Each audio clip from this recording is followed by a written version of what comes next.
sepertinya sudah ada desakan bagaimana kita punya ukuran yang bisa dilihat secara nasional tentang sebetulnya kayak gimana sih standar mutu pendidikan kita itu. Karena ini negara yang luar biasa, guru yang bekerja banyak, bahkan kalau kita lihat sebetulnya masih kurang.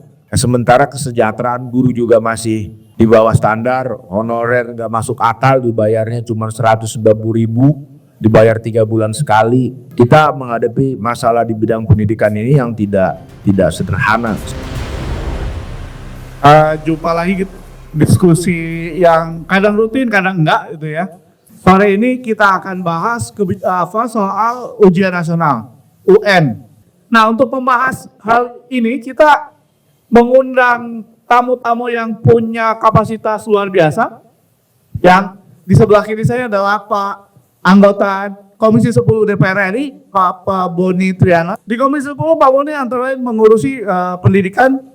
Sebagai wakil rakyat dari Dapil 1, kawan-kawan bisa tanyakan nih, apakah Pak Boni merepresentasikan kawan-kawan, kepentingan kawan-kawan atau tidak? Amun tanya soal ada kebijakan UN baru, teman-teman bisa hujat Pak Boni ini. Yang kedua ada Mas Danang Widoyoko. Mas Danang ini Sekjen Transparansi Internasional, dulu mantan koordinator ICW. Mas Danang juga punya konsen di bidang pendidikan. Zaman Mas Danang koordinator, saya anak buah Mas Danang, kami difus untuk banyak mengawasi bidang pendidikan. Sekarang pun Mas Danang banyak melakukan penelitian dengan teman-teman NU ya Mas, NU atau Mudok ya, NU ya. Dan saya kira teman-teman di Pandeglang cukup PR karena beberapa kali datang diskusi termasuk penelitian. Lalu sebelah kiri lagi ada Bapak Kepsek insya Allah. Ya. Ginanjar Hambali. Ginanjar ini kalau buat kami di Koalisi Pendidikan ini guru yang ideal ya. Guru aktivis, juga banyak menulis dan keilmuannya saya kira cukup bagus itu ya. Dan kalau dari alumni perguruan tingginya dia satu dari sedikit alumni IKIP Bandung yang bagus. Kalau IKIP Jakarta bagus-bagus semua, ini IKIP Bandung satu dari sedikit gitu ya. Ini Pak Ginanjar Hambali, sekarang aja di SMA 7 atau SMA 7 Pandeglang. Lalu di paling kiri kita gitu. Tadi mohon maaf saya bercanda ke Ginanjar kalau IKIP Bandung Kang Iik, ini Dr. Iik Nurul Paik. Kang Iik ini asli Pandeglang, analis kebijakan, itu ya, pengamat pendidikan juga, juga akademisi, Purek 1 PGSD IKIP Bandung, UPI Bandung, gitu ya. Satu dari sedikit alumni UPI yang bagus, gitu ya, kan ini. Jadi itu narasumber kita. Nah, saya akan meminta Kang Boni untuk memulai menjelaskan. Pak, minta contekan-contekannya di share ke teman-teman. Ada contekan dulu. Modal. Contekan-contekannya apakah benar sih ujian nasional akan dihidupkan kembali? Kalau dihidupkan, apakah sama seperti ujian nasional? Ada patokan nilai minimal, ada beberapa mata pelajaran yang menjadi wajib nilai minimalnya dicapai oleh peserta didik, atau beda gitu ya. Jadi nanti Pak Boni jelaskan itu, nanti dilanjutkan oleh Ginanjar untuk menjelaskan realitasnya, lalu Kang Iik dan Danang. Yang mulia Pak Iik, silakan. Terima kasih Bapak Ade Irawan selaku pemilik ANTKI. Terima kasih selaku Dewan dari forum diskusi ini. Kawan-kawan, jadi gini, beberapa hari lalu kami di Komisi 10 sudah menyelenggarakan ya, dan Kementerian Pendidikan Dasar dan Menengah dengan menterinya ya Pak Mukti, memang ada wacana untuk menghidupkan atau menyelenggarakan kembali ujian nasional yang sekarang disebutnya sebagai asesmen nasional. Wacana ini memang ada latar belakangnya tentu saja, karena ada pro kontra mengenai standarisasi mutu, kira-kira kayak gitu, peserta didik. Nah sekarang kata peserta didik ini agaknya udah diganti menjadi murid oleh Pak Menteri, dan wacana ini kemudian menjadi pembicaraan publik dan juga dibawa ke rapat kerja. Sebetulnya ya sebagaimana sebuah kebijakan selalu ada pro kontra dan aspek positif negatif ya. Jadi saya lihat contekan yang udah disusun sama TA sebetulnya. Di tempat saya juga kita mengkaji persoalan-persoalan ini, dan di dalam rapat kemarin sangat menarik karena memang juga kita bisa melihat undang-undang ya, tentu saja landasan hukumnya evaluasi. Jadi kalau kita lihat bahwa memang evaluasi pendidikan ini diatur dalam Undang-Undang Nomor 20 Tahun 2003 tentang Sisdiknas. Pasal 57 misalkan disebutkan tujuan dan objek evaluasi ini dilakukan dalam rangka pengendalian mutu pendidikan secara nasional sebagai bentuk akuntabilitas penyelenggaraan pendidikan kepada pihak-pihak yang berkepentingan. Ya. Kemudian evaluasi juga dilakukan terhadap peserta didik, lembaga dan program pendidikan pada jalur formal dan non formal untuk semua jenjang, satuan dan jenis pendidikan. Landasan dasar hukumnya memang Undang-Undang Nomor 20 Tahun 2003 Pasal 57, 58, 59. Sekarang juga kita lihat pendekatan sejarah karena terbelakang saya sejarah, jadi saya ingin melihat juga misalkan penyelenggaraan ujian ini kan kita selalu berganti-ganti ya. Tahun 50-an misalkan kita punya ujian penghabisan ya, sampai dengan tahun 64 itu ujian yang diberlakukan juga secara nasional. Kemudian soalnya itu disiapkan oleh Departemen Pendidikan Pengajaran Budayaan, bentuknya esai, hasilnya diperiksa oleh rayon. Kemudian tahun 65 ada ujian negara. Ya, semua mata pelajaran diujikan. Itu tahun 65 sampai dengan 71. 72 sampai 79 ada ujian sekolah. Ya, tidak ada lagi ujian pemerintah, jadi tahun 72 sampai 79 soal diberikan kepada masing-masing sekolah. Jadi sebetulnya esensi penyelenggaraan ujiannya yang kemarin, yang sedang berjalan, ongoing ini mirip-mirip juga dengan tahun 72, di mana sekolah diberikan kewajiban untuk menyediakan soal gitu ya. Tahun 80, 2000 sampai dengan 2002 itu angkatannya ini ya Eptanas ya, Eptanas. Kemudian angkatan saya 2003 kemudian ujian akhir nasional. Dan ini yang kemudian menjadi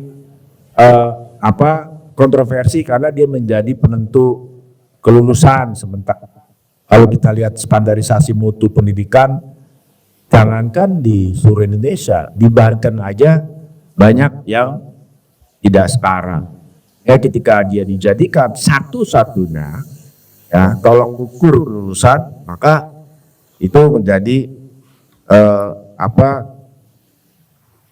menjadi jomplang gitu kan.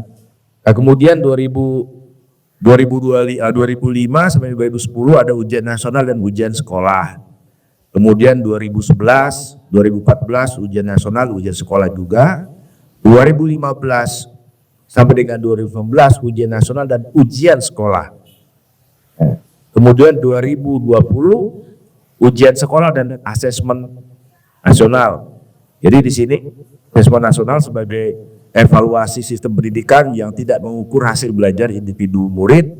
Kemudian hasil belajar individu itu diukur melalui ujian sekolah yang juga menjadi penentu kelulusan. Jadi di sekolah.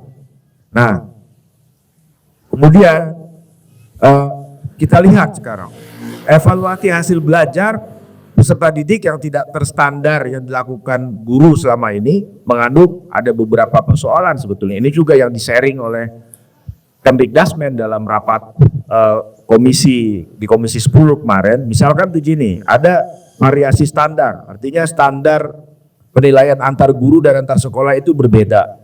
Sehingga nilai rapor murid sulit dibandingkan dan menimbulkan keraguan ketika dipakai dalam seleksi jalur prestasi PPDB maupun penerimaan mahasiswa.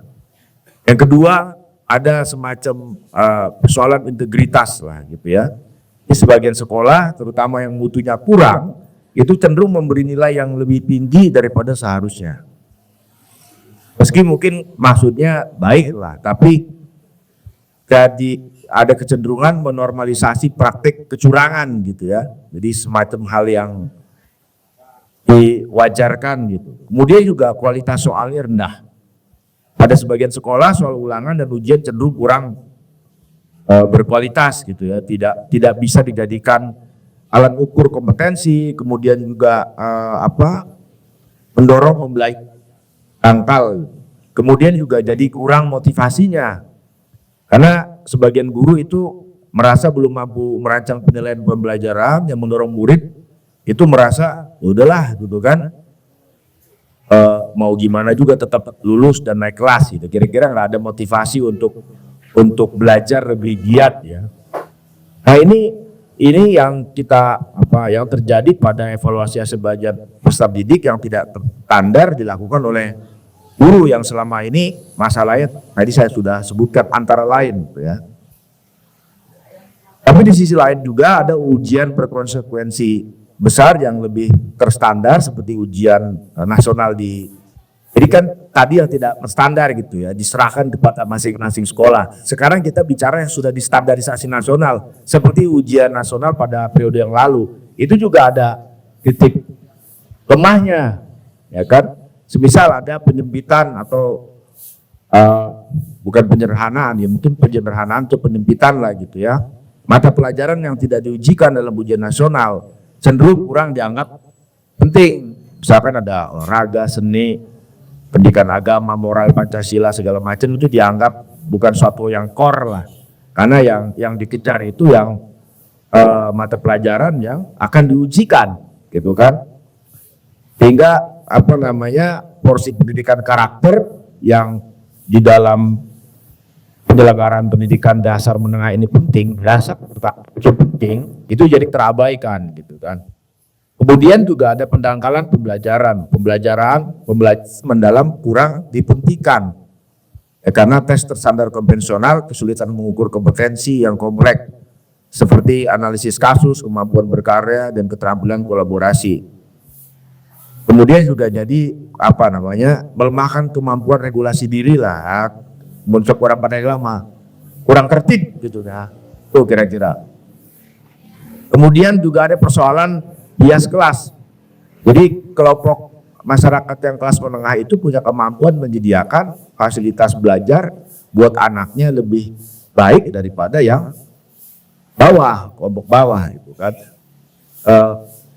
Misalkan kelas menengah yang punya uang bisa ngirim anaknya ke bimbel. Artinya ada ekstra pengeluaran dari keluarga untuk membuat si anak jauh lebih pintar yang datang dari kelas golongan yang kurang mampu lah, dari kelas bawah. Itu persoalannya. Kemudian juga ya tadi rentan kecurangan. Jadi ya kita tahu ternyata tim ses itu bukan hanya di pemilu dan pilkada, di ujian nasional juga ada tim ses gurunya. Ya kan, karena tingkat kelulusan dan juga standar nilai yang tinggi itu pada juga membuat si kondite atau prestasi si gurunya juga terangkat, otomatis dia jadi tim ses bagi si murid itu supaya lolos. Kira-kira ya, ini beberapa catatan gitu ya, dan perbandingan bagaimana kondisi apabila ujian itu diberlakukan menjadi otonominya sekolah, gurunya yang menguji, tadi saya sudah sebutkan di awal, dan kemudian juga ada aspek celah di mana pendidikan yang dilakukan, ujian yang dilakukan secara nasional juga ada sisi-sisi yang lemah lah gitu, sisi kelemahannya. Nah, dalam rapat kemarin dengan Mendikbud, Menteri mengajukan, jadi dia melihat menganalisis dari dua hal tersebut, maka mengajukan satu cara untuk menyelenggarakan, ini masih wacana ya, untuk menyelenggarakan evaluasi terhadap peserta didik terhadap muridnya. Jadi Kementerian Mendikbud merencanakan beberapa program evaluasi baru. Jadi ada 3 jenis.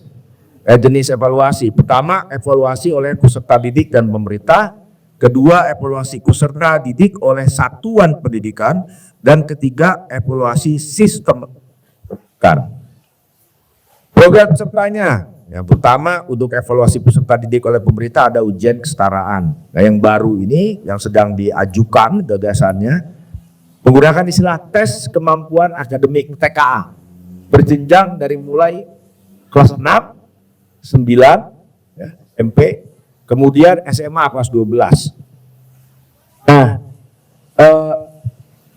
fungsinya juga ada tes diagnostik untuk kelas 4 dan kelas 7. Tes diagnostik ini dilakukan untuk mengukur ya juga sebetulnya mitigasi sejak dini kemampuan literasi dan numerasi dari si murid. Jadi sejak awal udah dimitigasi ini kurangnya di mana. Itu kelas 4 SD dan juga kelas 7. Ini kelas 1 SMP lah ya. Biasanya masing-masing guru, masing-masing sekolah. Ya. Kemudian tentu juga ada ujian harian, ulangan yang akan dilihat sebagai indikator kemampuan si murid dalam menyerap pelajaran itu sendiri. Kemudian juga ada asesmen nasional. Jadi tadi kalau saya sebutkan di awal jenisnya, kemudian program dan pesertanya ada tes kemampuan akademik dari kelas 6 sampai dengan 12 sampai dengan kelas 9 sampai dengan 12. Ada tes diagnostik untuk kelas 4 dan kelas 7 SD plus ujian harian dan ujian sekolah. Kemudian ada asesmen nasional. Nah, fungsinya apa? Saya langsung bicara misalkan tes kemampuan akademik untuk kelas 12. Itu seleksi penerimaan mahasiswa baru jalur prestasi dan keperluan lain yang relevan. Harus ada standarnya. Kemudian untuk TKA kelas 9, fungsinya seleksi penerimaan murid jalur prestasi. Sama begitu pula dengan tes kemampuan akademik kelas 6. Nah, sementara yang tes diagnostik tadi, identifikasi dan intervensi kesulitan belajar murid. Tadi saya sudah jelaskan semacam mitigasi lah. Kemudian juga ujian itu jelas penilaian capaian hasil belajar. Nah, sifatnya ya untuk TKA tadi merupakan layanan tidak wajib bagi murid dan tidak untuk kelulusan. Sementara untuk tes diagnostik tadi wajib bagi satuan pendidikan. Ya. Kemudian yang asesmen nasional itu wajib bagi satuan pendidikan dan peserta yang terpilih. Penyelenggaranya Kemdikdasmen itu untuk asesmen bukan untuk TKA yang kelas 12. Kemudian untuk yang untuk yang kelas 9, kelas 6 itu dibagi berdasarkan provinsi dan juga kabupaten. Sementara itu untuk diagnostik tadi satuan pendidikan dan instrumen Kemdikdasmen, jadi si sekolah masing-masing bukan juga. Nah, sementara itu untuk asesmen nasional itu Kemdikdasmen langsung penyelenggaranya. Ini juga sudah disebutkan, jadi apa saja gitu ya mata pelajaran, materi ujinya apa saja. Untuk tes kompetensi kemampuan akademik kelas 12 itu bahasa Indonesia, matematika, bahasa Inggris, dan 2 mapel mata pelajaran pilihan. Kemudian untuk kelas 9, bahasa Indonesia dan matematika. Kelas 6, ya, itu bahasa Indonesia dan matematika. Komposisi soalnya seluruhnya dari pusat untuk kelas 12. Kemudian TKA kelas 9, itu sebagian soal dari pusat dan daerah seperti tadi disebutkan. Begitu pula juga untuk kelas 6. Semua menadanya itu berbasis komputer, ya kan? Kita dalam rapat juga mengemuka kalau pakai komputer, pakai internet, ada persoalan di kita blank spot, jaringannya kulitan. Nah, ini juga sudah disebutkan estimasi waktu pelaksanaannya. Untuk kelas 12 itu mulai November 2025 tahun ini. Kelas 9 Maret sampai dengan Mei 2026. Kemudian untuk kelas 6-nya Maret sampai dengan Mei 2026. Nah, ini sebetulnya banyak penjelasan lain lah kira-kira ya, yang yang bisa dijelaskan. Tapi yang terakhir adalah sebetulnya bagaimana implikasi kebijakan ini.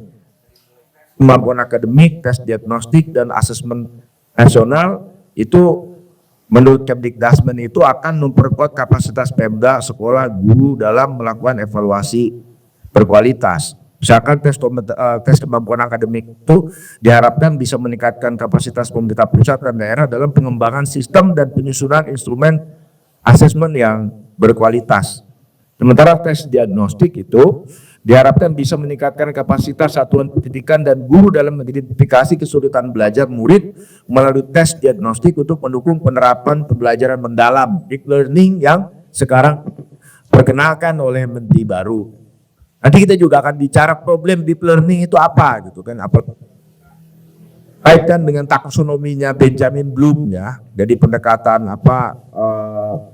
kognitif gitu kan, motorik, afektif, ekomotorik itu seperti apa gitu kalau lewat pendekatan ini. Karena di dalam deep learning ini kalau kita mau konsisten, dia menyarankan kapasitas literasi murid yang sudah mumpuni gitu. Kalau enggak ya repot. Sementara kita ada problem dengan literasi. Tambah lagi problem memori anak yang gak bisa panjang karena biasa nonton short TikTok gitu.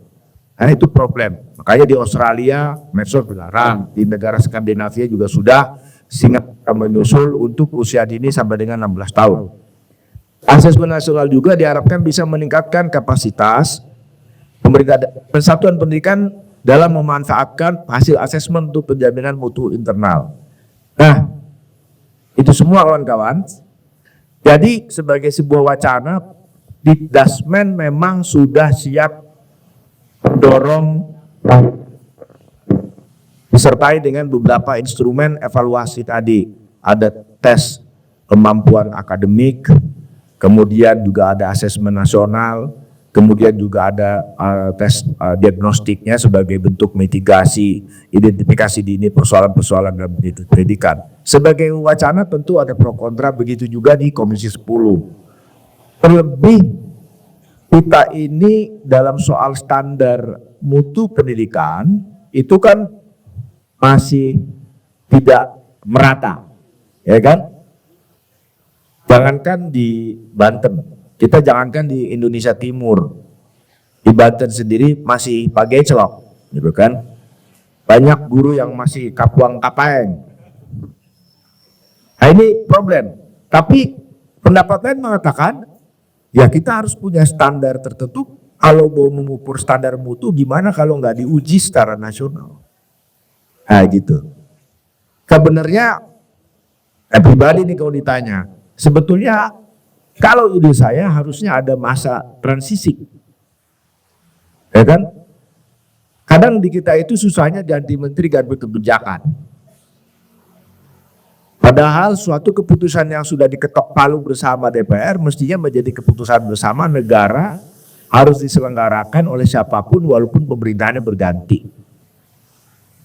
Dalam pengertian saya misalkan bisa nggak dibuat masa transisi gitu, berapa tahun gitu ya.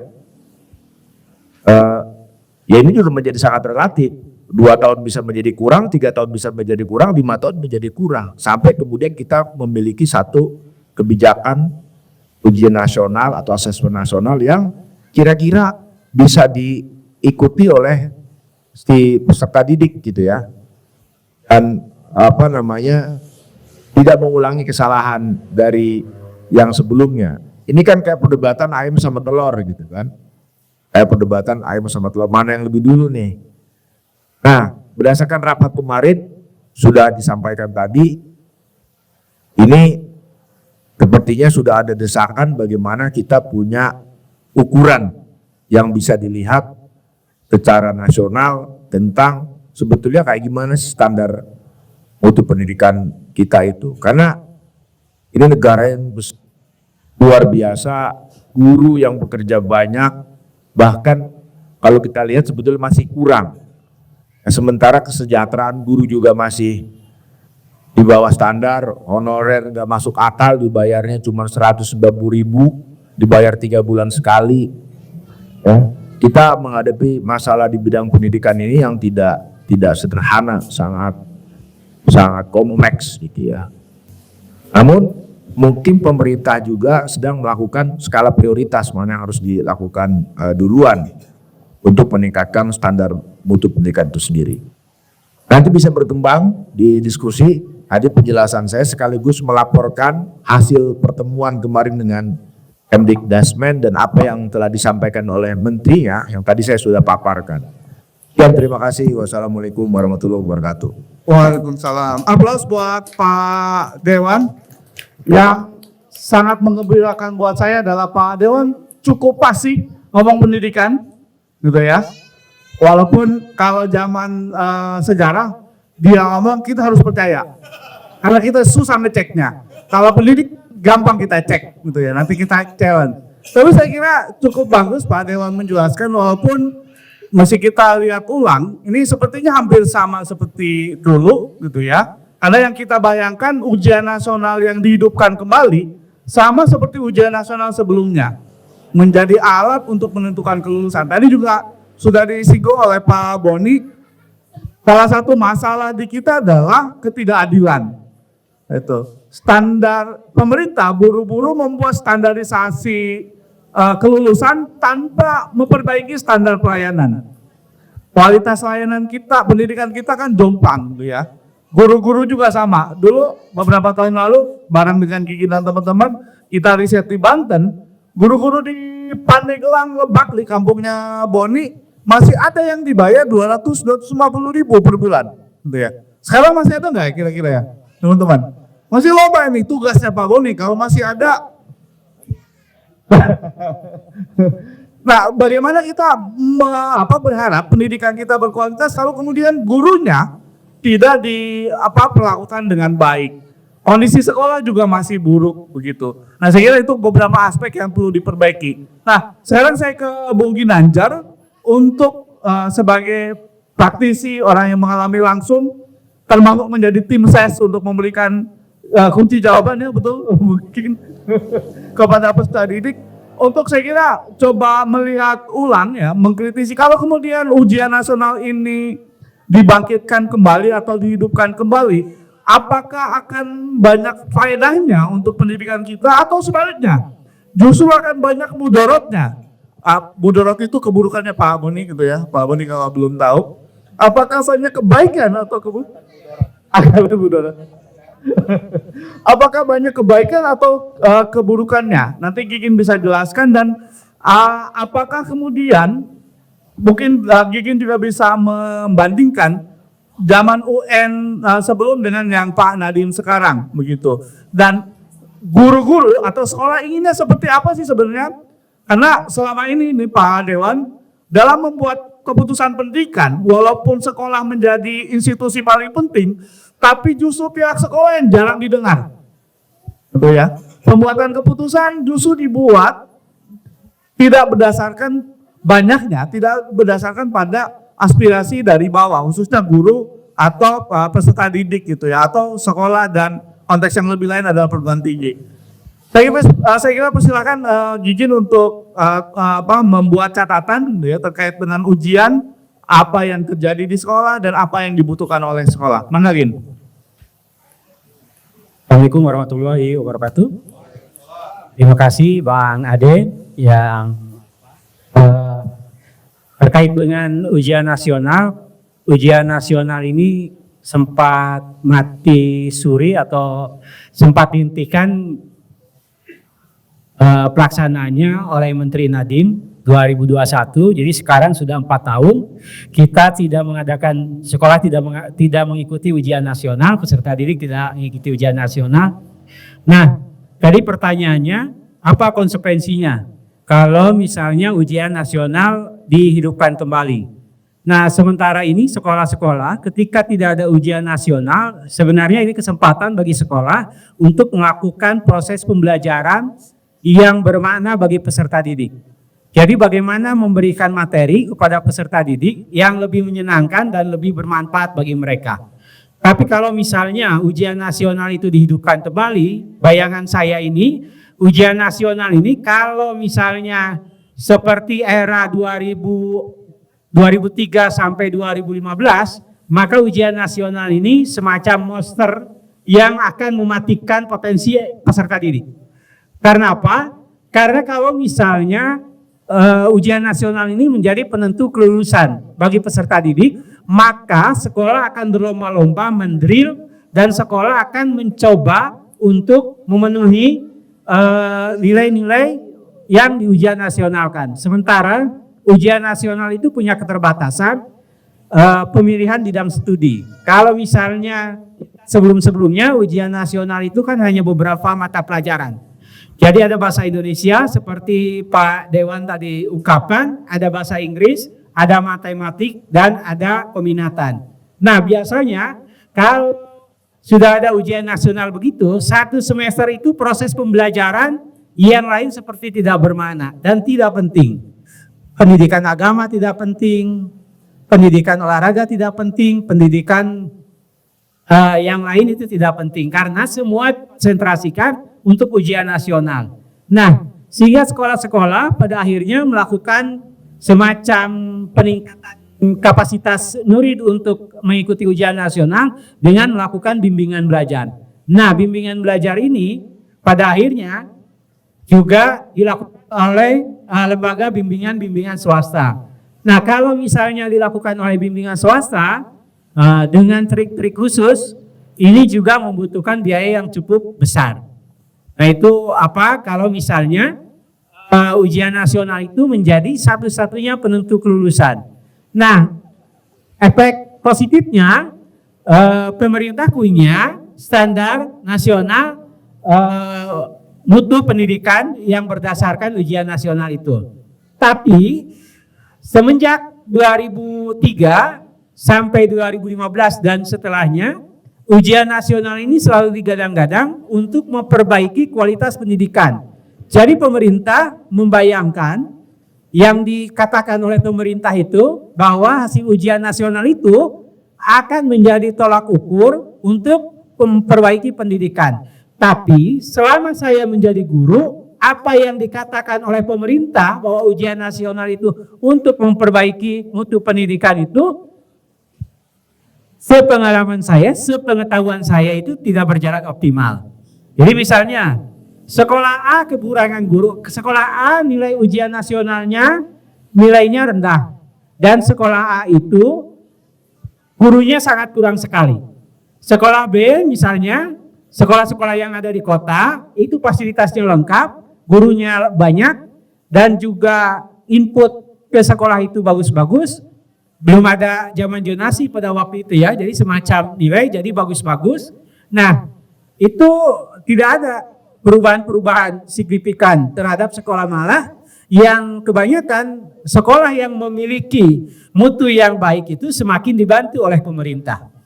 Jadi bantuan-bantuan itu lebih fokus kepada sekolah-sekolah yang bagus. Contoh sekolah-sekolah yang dibantu itu sekolah-sekolah rintisan internasional, sekolah-sekolah unggulan di sebuah kota. Tapi sekolah-sekolah yang ada di daerah, yang ada di selatan, kalau di kita itu terkesan dibiarkan. Hingga tidak ada perubahan-perubahan untuk perbaikan-perbaikan. Walaupun misalnya SBY selalu mengatakan, pada zaman SBY mengatakan kalau tidak salah, saya beberapa baca di pernyataan-pernyataan SBY pada zaman Menteri Muhammad Nuh itu mengatakan bahwa ujian nasional itu semacam pohon dan sekolah itu semacam hutan. Jadi kita bukan hanya sekedar mengambil pohon, tapi juga memperbaiki hutannya. Tapi itu sepertinya tidak terjadi. Nah, itu secara umum gambaran bagaimana janji pemerintah untuk melihat kualitas pendidikan dari hasil asesmen atau ujian nasional itu untuk memperbaiki kualitas pendidikan itu nyatanya belum terbukti. Yang kedua, itu kalau ujian nasional menjadi satu-satunya penentu kelulusan, sebelum ini diputuskan oleh menteri ya, pengalaman saya itu banyak anak-anak yang stres. Mereka berlomba-lomba untuk menjawab soal, bukan berlomba-lomba untuk belajar. Ini hanya beberapa soal. Itu bagaimana stresnya, malah ada yang ziarah kubur, ada yang minta restu ke dukun, ada yang macam-macam lah ya. Itu baru mau pelaksanaan ujian. Dan setelah ujian, kalau mereka dinyatakan tidak lulus, ini kan bukan persoalan bahwa si A dinyatakan tidak lulus, tapi persoalan mental, emosional, bagaimana mempertanggungjawabkan mereka, bagaimana nama mereka di masyarakat. Nah, sementara juga ujian nasional itu kadang-kadang juga ada soal nasib sial-sialan. Nasib sial-sialannya itu bagaimana? Beberapa murid saya misalnya sudah diterima, ada murid saya sudah diterima di Fakultas Kedokteran, itu tidak lulus ujian dan dia harus mengulang. 2003 itu harus mengulang, tapi 2004, 2005 itu mereka bukan mengulang, tapi harus ikut kejar paket C. Kalau yang SMA, bayangkan 3 tahun mereka sekolah di SMA, tiba-tiba mendapatkan ijazah paket C. Itu juga mungkin paket C diluluskan aja, ya. Nah ini juga persoalan itu. Sehingga pada saat ujian nasional itu dan lebih mencekam lagi ujian nasional itu dikawal oleh polisi. Ini persoalan pendidikan sampai melibatkan pihak keamanan. Dikawal sama polisi, terus dibuka. Setelah itu bagaimana sekolah membuat strategi khusus untuk tadi kata Bang Ade sebagai tim sukses, itu semua guru-guru yang mau masuk ujian dikasih koran. Dulu zaman koran. Jadi tiap guru mau masuk ujian itu dikasih koran. Dan pada akhirnya kebocoran itu selalu diakali. Akhirnya kebocoran itu banyak sekolah yang akhirnya menjawab soal itu. Jadi guru-guru itu pagi-pagi atau malam sudah datang ke sekolah untuk mengisi soal-soal sehingga menyisakan hanya beberapa soal saja untuk dijawab sama murid. Nah itu juga bukan salah guru atau salah kepala sekolah, karena pemerintah daerah juga menekan kepala sekolah untuk bahwa pada saat itu tingkat kelulusan itu menjadi sebuah prestise kabupaten. Jadi kalau kabupaten misalnya Kabupaten Pandeglang cuma 80% atau 90%, Lebak 95, nah gengsi Lebak itu naik. Jadi ini bukan persoalan gengsi murid lagi, tapi gengsi kepala daerah. Ironisnya setelah selesai ujian nasional, gonjang-ganjing ujian nasional, soal-soal pendidikan dilupakan, soal-soal pemerataan guru tidak dilaksanakan. Sampai sekarang hampir saya kalau SD mungkin redistribusi guru itu bisa berjalan. Sampai sekarang kalau SMA ditempatkan kita di satu SMA itu sampai pensiun di sana. Sampai pensiun di sana. Jumlah gurunya juga kalau tidak ada penambahan baru tidak dilakukan. Kenapa pemerintah kalau bicara misalnya bahwa ini untuk pemerataan pendidikan, yang tadi mutu sekolahnya kalau misalnya asesmennya valid dan rehabilitas, itu sebenarnya mereka bisa membuat sekolah itu menjadi maju. Kalau kekurangannya apa? Kalau misalnya kekurangannya guru berkualitas, coba dari sekolah-sekolah unggulan itu mengajar di sekolah-sekolah pinggiran. Kalau misalnya fasilitasnya kurang, coba yang kalau sekolah unggulan di stop dulu fasilitasnya. Kalau kita bicara anggarannya terbatas, kasih ke sekolah-sekolah yang yang kualitasnya dianggap jelek. Nah, kalau saya sebagai guru, saya lebih suka ujian nasional ini semacam pola sebelum 2003. 2003 itu polanya apa? EBTA sama EBTANAS. EBTANAS itu dilakukan oleh pemerintah pusat, EBTA itu dilakukan oleh pemerintah daerah. Sehingga pemerintah daerah juga bisa melihat kualitas pendidikannya di daerahnya. EBTANAS itu untuk pemetaan pemerintah pusat, EBTA untuk pemerintah daerah. Dan pada saat itu kualitas pendidikan bisa ditentukan oleh NEM. Kalau misalnya sekolah di Bandung, sekolah di Pandeglang, atau sekolah unggul dengan sekolah yang belum unggul, itu bisa dilihat dari tingkat rata NEM muridnya. Kecuali misalnya ada pencilan di sekolah itu bahwa murid itu sangat cerdas, biasanya NEM-nya tinggi. Nah, tapi kalau sangat jarang pada zaman Eptanas sama Epta itu sekolah pinggiran itu mengalahkan nilai rata NEM-nya itu sekolah unggulan. Dan kita murid juga tidak jadi masalah kalau misalnya dikasih nilai 3 hasil Eptanasnya itu. Baik juga mungkin dulu dikasih nilainya 3 atau dikasih nilainya 8 tidak jadi masalah. Pada saat itu di Pandeglang, saya bicara Pandeglang, pada saat itu nilai Eptanas punya nilai 7 itu sangat bagus sekali. Sangat luar biasa itu. Karena ada yang 5, ada yang 4, gak jadi masalah. Yang bermasalah itu kalau sekolah-sekolah dari pinggiran, dari selatan mau masuk SMA 1. Mau masuk SMA 1 mereka terganjal, terpaksalah ke SMA 2. Pada saat SMA belum menyebar sampai ke selatan-selatan. Masuklah ke SMA 2, masuklah ke SMA 3 gitu kan, atau ke SMA swasta. Nah itu tadi standar kan, nilai ujian nasional itu sebagai standar. Ini juga mungkin nanti dari SMA kalau nilainya tinggi itu bisa masuk ke perguruan tinggi. Nah disinilah persaingannya. Itu kan tidak kalau misalnya kita mau masuk perguruan tinggi bagus, maka kita harus berlomba-lomba untuk mengejar nilai. Nah, tapi kalau siswanya, mohon maaf misalnya di SMA saya yang masih tidak semuanya melanjutkan sekolah, kalau misalnya gara-gara ujian nasional sementara mereka tidak bermimpinya setelah lulus sekolah itu bekerja di pabrik, untuk apa punya NEM tinggi kan gitu? Untuk apa? Kan mereka tidak akan melanjutkan ke perguruan tinggi. Nah, inilah bedanya nanti. Bedanya nanti, nah ini bisa dipahami oleh guru. Ada anak-anak yang berlomba-lomba untuk mencapai standar pendidikan itu, dan ada yang anak-anak yang berlomba untuk misalnya bekerja ke pabrik, bekerja ke yang lain. Nanti pola pendekatannya ini akan berbeda. Dan itu menurut saya tidak terlalu merugikan dibanding misalnya anak yang petani cukup bersyukur dengan lulus SMA atau SMK dipaksa untuk mengikuti ujian dengan standar. Bukan saya melarang mereka untuk mengikuti ujian, dipaksa untuk mengikuti ujian, sementara mereka juga tidak pernah bermimpi membayangkan untuk melanjutkan ke perguruan tinggi karena keterbatasan itu, dinyatakan tidak lulus sekolah dan harus mengulang atau mereka bisa hanya lulus kejar paket C. Ini kan agak merugikan, dan sementara pengembangan hal lain mereka lupakan karena mengejar-ngejar yang namanya NEM atau ujian nasional. Nah itu barangkali pembuka dari saya. Sekarang dipersilakan lagi ke moderator. Aplaus untuk Gigin.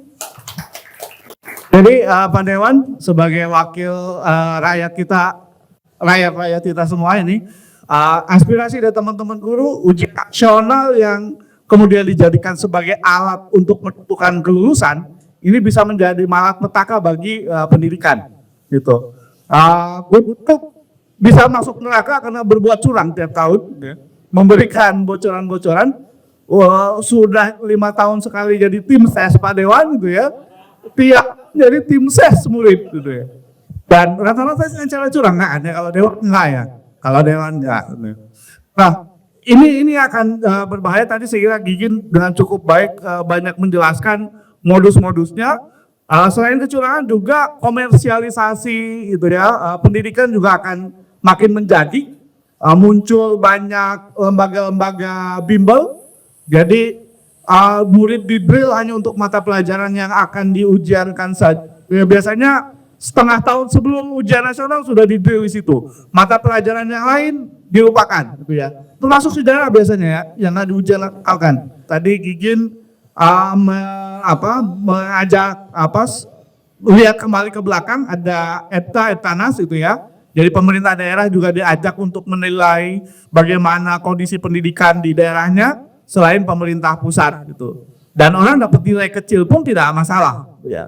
Tidak lagi karena jadi kebijakan nasional, tidak lagi jadi prestis daerah gitu ya. Kepala daerahnya yang mampu menyediakan layanan bagus supaya mukana bagus, akhirnya dimanipulasi. Cara manipulasi tadi menyuruh kepala dinas menyuruh kepala sekolah gitu ya. Lalu kepala sekolah menyuruh guru-guru gitu ya. Dan sekali lagi kalau kata Kikin digarisbawahi, menjadi kepala sekolah menjadi kunci ya Pak Kikin ya. Jadi kepala sekolah itu jadi kunci. Itu Pak Dewan. Nah selanjutnya saya minta Kang Iik untuk memberikan beberapa catatan tipis. Kang Iik ini sama seperti Kikin, dosen, akademisi, tapi juga aktivis yang banyak diskusi mendampingi teman-teman di pendidikan, teman-teman guru. Saya persilakan Kang Iik. Terima kasih Bang Ade, Pak Boni, Mas Danang, Pak Ginanjar, dan sahabat semua ya. Tadi sebetulnya kalau kita simak penjelasan Pak Boni ya, Kang Boni dan juga Pak Ginanjar, itu sudah sangat komprehensif ya. Pak Ginanjar dengan pengakuan yang jujur, itu adalah realitas-realitas faktual yang terjadi di sekolah ya. Sekolah memang melakukan kecurangan-kecurangan. Dulu Pak Ade, saya penasaran itu ya, apakah betul kecurangan itu terjadi walaupun kesimpulan itu sudah ada. 2015, 2019, saya mengambil data, konteksnya di Jawa Barat ya. Jadi kesimpulan umumnya dari riset saja itu, ketika tingkat pengawasan UN itu tinggi Bang Ade, maka nilai UN turun, jeblok ya. Tapi ketika tingkat pengawasan itu kendor ya, nilai UN jadi naik. Jawa Barat itu 26 kabupaten kota. Saya kira tanpa harus mengambil situasi di Banten atau provinsi lain, itu sudah cukup memvalidasi representasi fenomena faktual tadi ya. Tuh ya. Yang berikutnya jadi saya tadi simpulkan bahwa betul penyelenggaraan UN itu berlaku curang Bang Ade. Itu boleh dibantah. Saya hasil riset ya. Datanya ada, bahkan di buku saya yang tulis itu ya. Yang kedua, kalau kita baca flashback policy beberapa waktu lalu, kenapa ujian nasional itu ditolak ya? Itu semata-mata waktu itu karena ujian nasional kan tadi dikaitkan dengan lulus tidak lulus. Ini pangkalnya gitu. Karena ketika ini dikaitkan dengan tidak lulus, maka 90% siswa ini akan tidak lulus gitu ya. Tidak ada yang lulus dari SMA, ya, tidak ada lulus dari SMP ya. Semua mandek. Ya. Padahal dari sisi evaluasi, yang namanya pendidikan itu pasti harus dan wajib melakukan proses evaluasi. Evaluasi itu kan ada juga evaluasi proses ya, evaluasi proses, dan ada evaluasi akhir dari proses ya. Nah, kalau UN itu kan sebetulnya wujud dari evaluasi dari proses keseluruhan ya, yang tidak bisa dipisahkan dari evaluasi proses itu sendiri. Di seluruh dunia memang yang namanya assessment nasional atau national examination itu ada itu ya. Negara berkepentingan untuk mengukur kualitas pendidikan dari perspektif kepentingan negaranya. Itu di mana-mana ada di seluruh dunia. Nah, yang namanya ujian nasional itu untuk mengukur sejauh mana achievement akademik siswa ya pada bidang-bidang atau mata pelajaran yang dianggap oleh negara itu mata pelajaran generik. Nah, di Amerika misalnya ini mata pelajaran history ini Kang Boni itu penting. Jadi bagian dari yang di ujian itu. Geografi misalnya, history ya, matematik, etik, itu yang di ujian nasional kan ya. Jadi betapa Amerika memandang sejarah itu penting begitu bagi kompetensi warga negara, dan itu posisinya ujian nasional. Beda kalau di sini kan gitu. Itu satu ya. Jadi di mana-mana harus ada ujian nasional, dan faktanya begitu, tidak ada negara yang tidak ada ujian nasional ya. Soal perdebatan kemudian itu apakah dijadikan alat untuk menyatakan lulus tidak lulus ya, itu hal lain, tergantung dari pikiran dari pengambil kebijakan di negara. Nah, dalam konteks kita beberapa praktek ujian nasional ini tadi Kang Boni sudah menyebutkan ya. Ada juga misalnya EBTA yang di situ ada Pak Ginanjar tadi. MT itu jenis evaluasi yang dilakukan oleh sekolah gitu ya. Gitu, bahkan oleh pemerintah daerah. EBTANAS ya, evaluasi belajar tahap akhir nasional. Itu dia untuk mengukur pencapaian secara nasional. Memang pada waktu itu tidak dikaitkan dengan lulus tidak lulus gitu ya. Sehingga nilai berapapun siswa itu adalah achievement akademik individu atau siswa yang bersangkutan. Ya. Tetapi nilai EBTANAS ini kemudian dijadikan alat seleksi untuk ke jenjang berikutnya, gitu ya. Itu bukan dijadikan alat ukur untuk menyatakan lulus tidak lulus, gitu. Posisinya. Ada EBTA, ya EBTA itu sebetulnya sebangun saja dengan ujian akhir sekolah yang saat ini dilakukan, evaluasi belajar tahap akhir. Itu dilakukan oleh sekolah. Yang itu sebetulnya sebangun dengan ujian akhir sekolah yang hari ini dilaksanakan ya. EBTANAS, evaluasi belajar tahap akhir nasional, itu ya sebangun saja dengan UN hari ini gitu. Posisi EBTANAS pada waktu itu tidak dijadikan untuk menentukan lulus tidak lulus, tetapi dijadikan alat saringan, alat seleksi untuk ke sekolah mana dia melanjutkan ya. Dulu misalnya best practice kita kan kalau yang dulu masuk SMA 1 dengan bekal nilai EBTANAS itu 32 Pak Ginanjar ya. Ya tentu nilainya ada yang 4, 5, overall 32.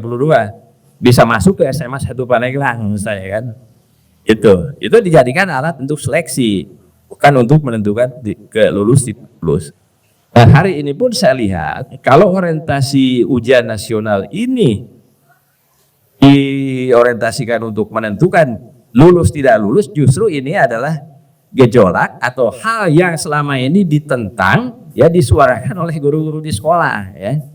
Hingga waktu itu pemerintah kalah suara ya, karena aktivis pendidikan menolak padahal Pak JK sudah menetapkan, sehingga ini kan sengketa waktu itu di MK kalau tidak salah ya. Pak JK itu inginnya tetap yang namanya standar nasional itu ibarat lompat tinggi, lompat galah gitu ya. Jadi secara nasional untuk lulus itu 5 pada waktu itu ya, 5,5. Tidak ada yang lulus Bang Ade. Ya, diturunkan lagi oleh kementerian jadi 5. 5 pun masih banyak yang tidak lulus. Pusing juga Pak JK waktu itu ya. Hingga kalau begini caranya orang tidak bisa lompat tinggi, galahnya direndahkan. Akhirnya santai. Tapi itulah terjadi. Fakta yang terjadi akhirnya ujian nasional tidak dijadikan penentu kelulusan. Padahal waktu itu formulasi untuk menentukan nilai akhir juga tidak pure nilai ujian nasional ya, tapi juga digabung dengan ujian akhir sekolah. Ujian akhir sekolah plus ujian nasional diambil rata-ratanya, inilah yang kemudian dijadikan lulus tidak lulus ya. Apalagi karena ujian nasionalnya tetap rendah nilainya, pengkatrolan terjadi pada ujian mata pelajaran sekolah. Yang dilihat kan nilai rata-rata. Skor ujian mata pelajaran yang di ujian nasional kan itu tidak pernah beranjak gitu ya. Tidak pernah beranjak, tapi yang naik terus ini yang dibuat oleh Pak Ginanjar dan kawan-kawan ya. Itu terus mata pelajaran yang di UAS itu, yang di sekolah itu naik terus ya, untuk mengimbangi mata pelajaran UN yang terus merosot gitu kan. Yang dilihat adalah hasil akhir. Kan begitu? 110. Gitu. Jadi itulah fakta-fakta yang terjadi di lapangan. Karena kalau tidak begitu ya tidak ada yang lulus siswa ya. Kalau tidak ada yang lulus bangkrut juga gitu ya. Kan tadi kesimpulan bahwa UN itu di dalam prakteknya terjadi kecurangan memang betul ya. Silahkan dibantah kalau yang tidak. Jadi pengakuannya sudah valid ya, dan sudah divalidasi oleh penelitian saya gitu ya. Gitu. Nah, jadi kalau pemerintah hari ini akan kembali menerapkan ujian nasional yang di dalam periode Vanadim itu sempat di-drop kemudian dirubah menjadi asesmen nasional. Asesmen nasional ini kan sifatnya Pak Boni itu hanya sampling ya. Sampling baik di SD, SMP, SMU sampling ya. Dan kemudian kalau bicara fakta lapangan lagi-lagi ini problem juga ya. Karena asesmen nasional di SD sono, SMP sono yang mengerjakannya guru gitu ya. Gitu. Ini kenapa? Karena kalau asesmen nasional sekolah tersebut jelek, berimplikasi kepada bantuan operasional sekolah, ya, kinerja sekolah dan lain sebagainya. Ini kebiasaan buruk dari kebijakan kita, selalu begitu. Kalau tidak naik, maka bantuannya akan dicabut, kinerja sekolahnya jadi ancam mengancam Bang Ade, gitu ya. Itu yang diasesmenkan. Nah, kalau posisi ujian nasional ini yang hari ini dibuat asesmen, saya melihat memang selayaknya ini asesmen ini kembalikan pada ujian nasional, di mana nanti outputnya itu setiap individu siswa itu memiliki raport akademik individu, ya. Saya raport akademiknya NEM saya segini, Faboni segini, itu waktu itu kita begitu dan biasa saja, ya. Matematik saya 4 kan, SMA, kimia saya 3, sekian misalnya, kan biasa saja gitu. Nah, ini jadi kelemahan asesmen itu sampling, ya, dan tidak merefleksikan capaian individual academic achievement-nya gitu. Raport saya bagaimana? Jadi siswa tidak punya capaian standar akademik individu karena tidak ada, ya. Nah, kalau waktu itu masih UN, bisa direfleksikan capaian akademik setiap individu ada, ya. Nah, menurut saya itu bagus gitu. Toh kalau setiap sekolah juga nanti akan tergambar dari asesmen nasional itu posisinya di mana, ya, secara keseluruhan, dan itu bisa menjadi dasar juga bagi advokasi perbaikan mutu sekolah, ya, kemudian mutu pendidikan di suatu daerah. Tuh, menurut saya posisinya di sana, ya. Jadi saya melihat kalau Pak Menteri sekarang ingin menghidupkan kembali dalam tanda petik ujian nasional, itu sesuatu yang positif, ya. Tetapi barangkali tetap posisinya tidak dijadikan sebagai alat untuk menentukan kelulusan, ya. Tapi harus didorong menjadi potret capaian akademik individu. Ya, kalau berbicara teori, ya evaluasi proses dan evaluasi akhir itu harus dilakukan gitu kan. Dan di semua negara melakukan itu, ya. Kalau evaluasi akhir nasional tidak dilakukan, maka potret nasional tidak akan tergambar, ya. Saya termasuk orang yang dalam hal ini sepemikiran dengan Pak JK sebetulnya, ya. Makanya saya waktu itu bertentangan dengan teman-teman yang mengajukan gugatan PMK gitu. Supaya UN dihapuskan. Inilah buah dari UN dihapuskan, akhirnya ya seperti yang kita rasakan, ya. Sampai nilai ke perguruan tinggi juga tinggi-tinggi, tapi hasil manipulasi juga, gitu ya. Itu Bang Ade, gitu. Saya kira isu evaluasi singkat saya, ya. Jadi kalau saya berpandangan ini mesti ada, ya, ujian nasional ataupun apapun namanya yang itu merefleksikan capaian achievement akademik individu. Toh yang di ujian nasional kan itu adalah mata pelajaran yang dianggap generik penting oleh negara, ya. Matematik, ya, bahasa, kemudian apa pakainya, bahasa Inggris, ya, itu terserah saja rumuskan kembali apa mata pelajaran yang dianggap bahwa setiap warga negara ini mesti memiliki kompetensi dasar pada bidang ini, gitu ya. Yang tadi saya jelaskan, setiap negara punya rumusan sendiri, ya, untuk menentukan mana mata pelajaran generik yang harus setiap warga negara itu memiliki kompetensi, ya. Mungkin matematik misalnya itu standar di mana-mana, ya. Ya, mereka tadi histori, geografi itu mata pelajaran penting sekali itu. Lain cerita di kita. Akhirnya itu dulu Bang Ade, ya, sebagai review dari apa yang sudah disampaikan sebelumnya. Nanti kita berkembang. Oke, terima kasih Kang Ik. Aplaus untuk Kang Ik. Jadi sebenarnya kalau Kang Ik ada ujian nasional, walaupun syaratnya tidak menjadi dasar untuk menentukan kelulusan, ya, peserta didik. Jadi itu, ya, catatan dari Kang Ik. Terakhir Mas Danang, saya kira Mas Danang selain pakar tata kelola, tapi juga banyak mendalami isu-isu pendidikan. Kalau teman-teman lihat, banyak membuat paper terkait dengan pendidikan. Mas Danang juga punya catatan terkait dengan potensi korupsi, ya, kalau ujian nasional ini terus dijalankan, baik di tingkat nasional maupun pada tingkat daerah. Silakan Mas Danang. Terima kasih. Assalamualaikum warahmatullahi wabarakatuh. Salam sejahtera rekan-rekan semuanya, Kak Dewan. Jadi kalau membicarakan ujian nasional dan juga pendidikan, itu saya kira problem di kita seringkali itu dimaknai sangat sempit urusan pendidikan saja. Saya berusaha menarik keluar bahwa ini bukan cuma soal pendidikan. Dan bahkan kalau hanya diselesaikan dari aspek pendidikan itu tidak menyelesaikan masalah. Atau kemudian tadi terjalin dengan berbagai persoalan-persoalan lain. Ambil contoh gini. Ada nggak ada ujian nasional? Ya, ada nggak ada ujian nasional? Ada standar internasional yang namanya PISA yang membandingkan kualitas pendidikan di Indonesia. Ada UN ya dipaksa lulus skor PISA di Indonesia rendah. Tidak ada UN tetap rendah. Jadi ini survei independen ya. Guru juga seringkali juga tidak banyak terlibat dan juga tidak wajib. Itu juga sampling gitu ya. Tetapi itu membandingkan antar negara.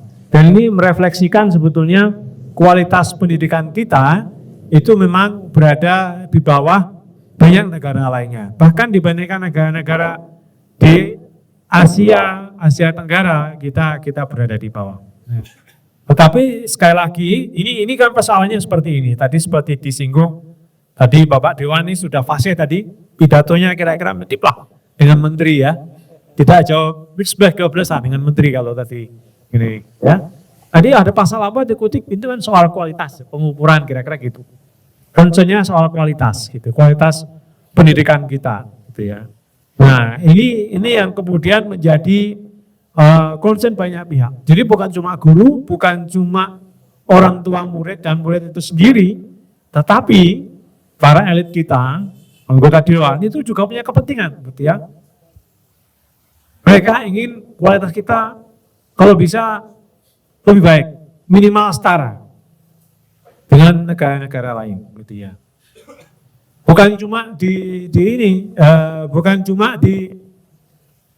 cuma di sekolah, di perguruan tinggi juga sama gitu ya. Kang Ip dengan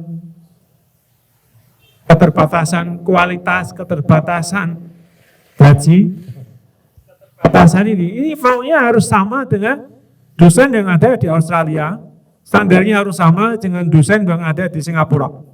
Harus tidak boleh kalah dengan dosen yang ada di China atau di Amerika gitu ya. Syukur-syukur lebih baik daripada Amerika gitu kan. Jadi gila di pendidikan tinggi gitu ya. Sama juga kualitas kita jelek, makanya kemudian UN gitu ya. Harus kerja keras gitu kan. Jadi asumsinya UN itu karena murid tidak belajar, murid kurang keras belajar gitu ya. Sehingga kemudian itu harus paksa bekerja keras, dipaksa belajar lebih. Jadi catatan pertama, cara pandangnya berangkat bahwa pendidikan itu cuma soal murid. Jadi salahnya di situ. Kemudian yang kedua, kita melihat bahwa soal pendidikan itu tadi bukan cuma soal murid gitu ya. Ada faktor guru, itu ada faktor guru. Tadi ada disinggung oleh Pak Dewan ini jumlah guru kan kurang, sehingga kemudian ada merekrut guru honorer, gitu kan. Guru honorer yang digaji berapa tadi? 190.000, 200.000 sebulan, gitu ya. Dipaksa menghasilkan murid yang sama pintarnya dengan guru-guru yang pengalaman saya di Australia. Guru di Australia itu dapat bisa keliling dunia, mau milih kemana? Mau liburan di Amerika, liburan di Eropa. Itu guru SD ya. Gitu ya. Bisa, gitu kan. Ini kira-kira outputnya dipaksa sama dengan guru honorer yang gajinya 200.000 sebulan gitu ya. Itu kira-kira. Kemudian fasilitas gitu ya. Berikutnya juga soal fasilitas gitu, fasilitas. Sekolah ya, tadi bukan cuma apa tadi sinyal segala macam gitu ya.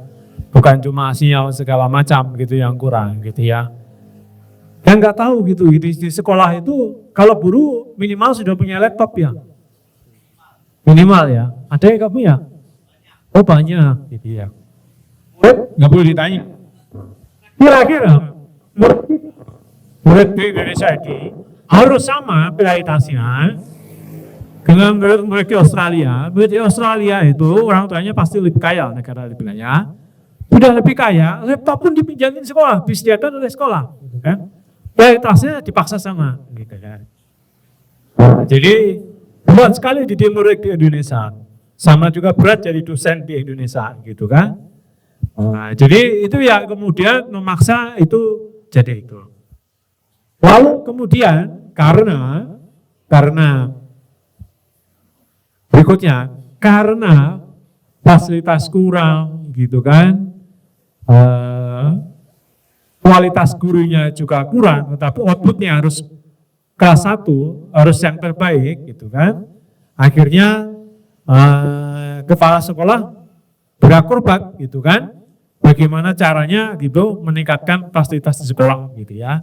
Termasuk dengan berbagai cara, nambah biaya ini itu dan segala macam. Itu yang dalam konteks positif ya. Konteks negatifnya untuk menjadi kepala sekolah juga ada ongkosnya gitu ya. Jadi itu walaupun tadi katanya berat sekali jadi kepala sekolah, tetapi ternyata pun jadi kepala sekolah gitu ya. Ini yang kemudian membuat kepala sekolah berebut bagaimana guru berebut jadi kepala sekolah. Ini suatu jabatan yang paling diperebutkan. Jadi Pak Dewan jangan berbangga dulu, bukan cuma jabatan Dewan diperebutkan, jabatan kepala sekolah pun diperebutkan gitu. Kalau perlu keluar ongkos gitu, jangan cuma dia hanya mengolah, saya harus keluar ongkos, enggak, guru pun juga keluar ongkos kalau mau jadi kepala sekolah gitu kan. Termasuk juga jangan juga mengeluh, ini partainya minta ini itu, kepala sekolah juga, kalau enggak gitu dicopot juga dari kepala sekolah kan, jadi betapa berat gitu kan. Oleh karena kemudian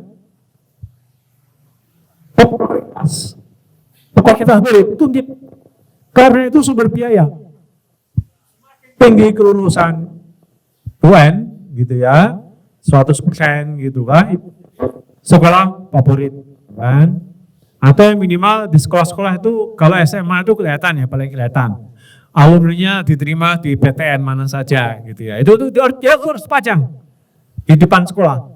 Karena apa? Karena itu menunjukkan bahwa itu sekolah favorit. Memang sekedar kebanggaan, oh tidak, itu bukan soal itu gitu ya. Kalau sekolah makin favorit kan jumlahnya terbatas. Berarti orang tua juga berebut masukkan ke situ juga. Yang namanya orang tua berebut, itu kan ini permintaannya lebih tinggi nih daripada sekolah yang ada. Jadi berapapun diminta biayanya, ya pasti akan keluar gitu ya. Ibaratnya kalau dulu itu SMA negeri 1 itu orang pasti mau diminta bayar berapapun gitu ya, daripada ke SMA negeri 10 misalnya atau swasta gitu ya, kira-kira seperti itu. Itu jadi gunanya sekolah favorit itu adalah daya geruknya lebih besar gitu ya daripada sekolah yang bukan favorit gitu. Makanya itu penting, makanya kelulusan UN itu jadi penting. Jadi bukan cuma kepala daerah, sebenarnya sekolah yang paling berkepentingan. Karena jika kemudian sekolah paling favorit itu pasti kemudian orang yang masuk akan lebih banyak berkompetisi, bahkan diminta berapapun pasti akan keluar biaya. Nah, lalu kemudian dengan di sini kita melihat ini jadi sangat kompleks persoalannya, sangat kompleks dan kemudian menjadi sulit untuk kemudian mendiskusikan atau merumuskan sebetulnya soal evaluasi hanya berdasarkan kacamata pendidikan saja. Apalagi kemudian ini terkait dengan guru, lalu kemudian minimnya fasilitas gitu ya, dan juga keterbatasan berbagai fasilitas kita yang membuat sekolah kita ini juga sekolah kita ini jauh tertinggal dibandingkan banyak negara-negara lain. Belum lagi berat kali ini di kita ini kan, semua anak itu harus sekolah di SMA kan, gitu kan. Kalau nggak SMA kan malu, gitu kan. Kalau nggak di SMA itu malu, gitu. Kalau nggak universitas itu malu. Jadi kurikulum pendidikan kita itu kritik yang lama dan masih berlaku sampai sekarang. Saya masih ingat waktu itu Pak Terdus yang mengatakan bahwa kurikulum pendidikan kita itu kurikulum untuk orang pintar. Akibatnya kurikulum yang di Pandeglang yang saya nggak tahu, saya pilih Pandeglang dari kemarin ini kan, lewat sini terus Mandalawangi namanya ya, sampai ini Tanjung Lesung, kemudian Saketi muter gitu ya.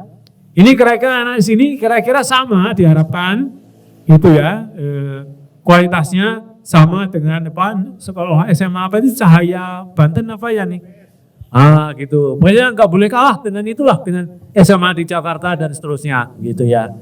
Nah ini yang kemudian membuat kemudian sistem pendidikan kita tujuannya apa? Tadi Kang Ginanjar sudah menyebut, ya kalau orang tuanya buruh, harapannya menjadi buruh, masa butuh NEM tinggi atau kemudian harus mengikuti pendidikan yang diarahkan untuk masuk universitas gitu kan? Jadi ada problem di pendidikan kita yang tidak jelas arahnya mau kemana.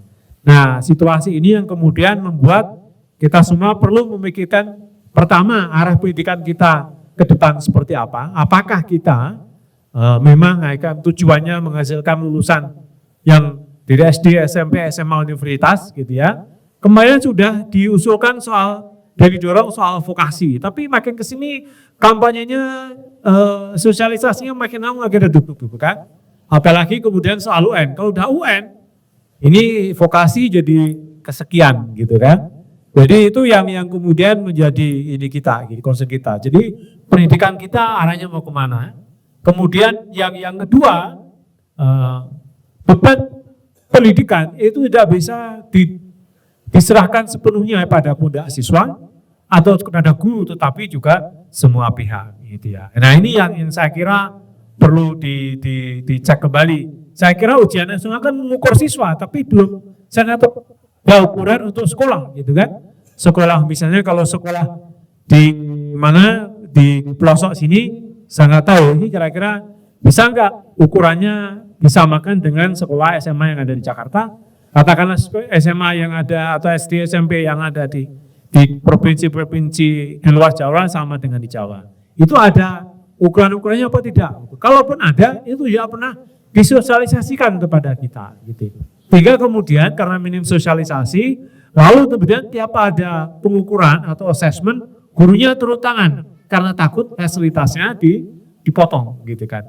Ini kan kemudian ada persoalan informasinya tidak sebenarnya merata gitu. Karena yang dinilai hanya siswa, sekolahnya, kualitas gurunya tidak pernah dinilai dan kemudian itu dikaitkan dengan hukuman, disinsentif gitu ya.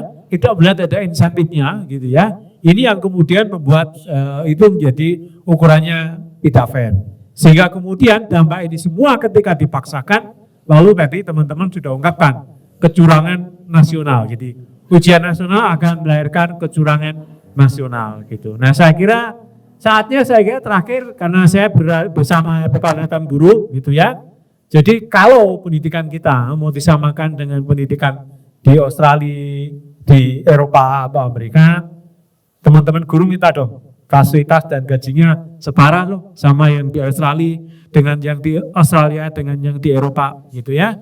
Jadi bukan cuma Pak Dewan yang bisa keliling dunia, guru-guru pun juga harus bisa keliling dunia melihat ini. Sama gitu ya. Nah kalau teman-teman tidak bergerak, saya bayangkan akan sangat sulit sekali kemudian ya. Sangat sulit sekali kita akan mempengaruhi kebijakan soal ini. Kalau enggak ini akan mengulang lagi tadi dari sejarah dari tahun 50-an hingga sekarang. Ini kemungkinan berulangnya sangat besar gitu. Entah kemasannya apapun, tapi berulangnya ini sangat besar. Tapi yang tidak boleh berulang adalah nasib dan kesejahteraan guru tidak boleh berulang. Guru itu hanya berada di pinggiran gitu. Guru itu hanya profesi kesekian gitu ya. Nah, ini saya kira tantangan karena berbagai negara-negara maju menjelaskan seperti pengalaman Finland, ini bukan fasilitas bukan ininya. Guru itu pekerjaan yang rebutan gitu kan, bukan pekerjaan buangan gitu ya. IKIP itu kira-kira itu universitas yang diperebutkan, bukan ITB, bukan UI. Nah ini sepanjang situasi tidak berubah, sepanjang itu pula kualitas pendidikan dan juga nasib guru ya akan menjadi agenda pinggiran. Terima kasih dari saya, terima kasih. Salam Romo Danang, apel untuk Romo Danang. Kalau guru di Indonesia seperti Australia gitu ya, kalau Gigin saya kira akan milih ke luar negeri, milihnya ngandung gitu. Makanya belum diuji dengan level seperti itu kata Gigin gitu ya. Mas Danang lebih banyak menyentuh problem-problem makro pendidikan kita ya, problem-problem fundamental di pendidikan kita, gitu ya. Dan ini memang diskusinya panjang. Apakah pendidikan atau institusi pendidikan akan menjadi tempat untuk memanusiakan seperti kata Dirk Carl, gitu ya, atau akan mengabdi pada kepentingan industri? Gitu. Saya sempat waktu di pesta mahasiswa diskusi dengan Romo Drost ya. Romo Drost ini yang dia yang mempromosikan SMP keterampilan, gitu ya. Jadi menurut Drost jalurnya mesti dibedakan tuh. Orang-orang yang ingin menjadi akademisi seperti Kang Iik dengan orang-orang yang ingin punya kemampuan teknis sejak SMP sudah dibedakan jalannya. Kalau yang mau jadi akademisi, intelektual, SMA, universitas. Tapi kalau yang mau memiliki keterampilan teknis, ada SD ke SMP keterampilan, masuk SMK, politeknik, atau sekolah tinggi dan sebagainya. Itu jalurnya kalau kata Drost itu ya. Tapi di kita ya memang masih terus pawaliut lah kalau pakai bahasa pendidikan gitu ya.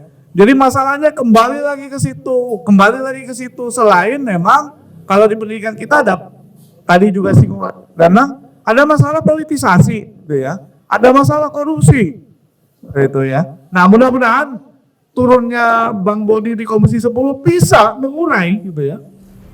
Berbagai masalah pendidikan atau karut pendidikan tadi. Begitu teman-teman.